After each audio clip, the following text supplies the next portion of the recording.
Uyg'ur harakati İstanbulda Sharq Turkiston yoshlari uchun tarbiyalash suhbat yig'ini uyushtirdi. 2 kunlik muhokama yig'inida Xitoyning irqiy qirg'inchilik siyosatiga qarshi faoliyatlar to'g'risida tarbiya berildi.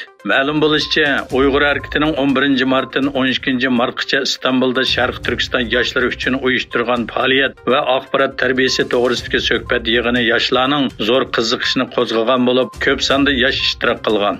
Yig'inda taratqular orqali Xitoyning Sharq Turkistondagi irqiy qirg'inchilik siyosatini e'lon qilish va ommaning tonishini oshirish usullari muzokara qilingan.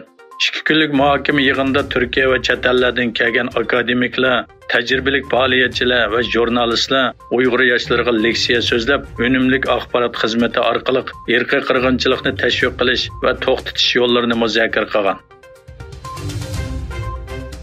Atalmış Xitoy Kishilik huquq tadqiqot jamiyati BDT Kishilik huquq kengashining 52-chi qatimliq yig'ini doirasida Xitoydagi kishilik huquq hukmi va amaliyoti temasida yig'in ochgan.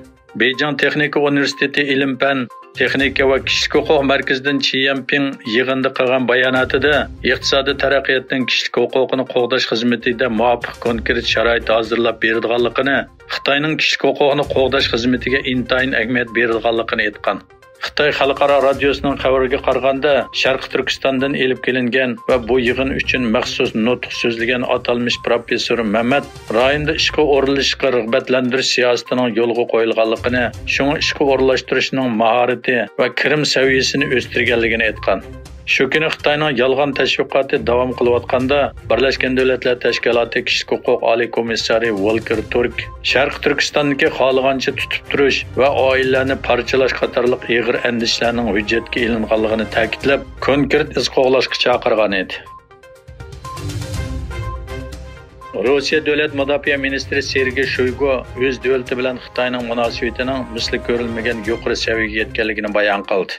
Rossiya Davlat Mudofaa ministrligining bayonotiga qaraganda, Shoygu telegramma evatib, Xitoy Davlat Mudofaa ministrligiga tayinlangan Li Shangfoni va muavin raislikka tayinlangan Xitoy Xalq ozodlik armiyasining generali Kang Yusha va general Xai Weidongni tabriklagan.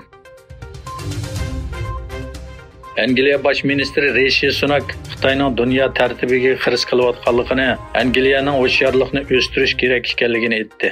Avstraliya, Amerika, Angliya o'rtasidagi AUKUS bexatarlik kelishimining tafsilotini muzokara qilish uchun Amerikada turayotgan Sunak taratqularning ziyoratini qabul qilganda yuqorqi so'zni qilgan. Yaqinqi sonliq ma'lumotlarda aytilishicha, Angliya davlat ishchi ishlab chiqarish umumiy qimmatining 2%ni mudofaa ishlariga sarf qilgan. Sunak so'zini davomlashtirib mundaq dedi: Xitoy bizning qimmat qarashimizga o'xshamaydigan, dunyo tartibiga xiris qiladigan davlat.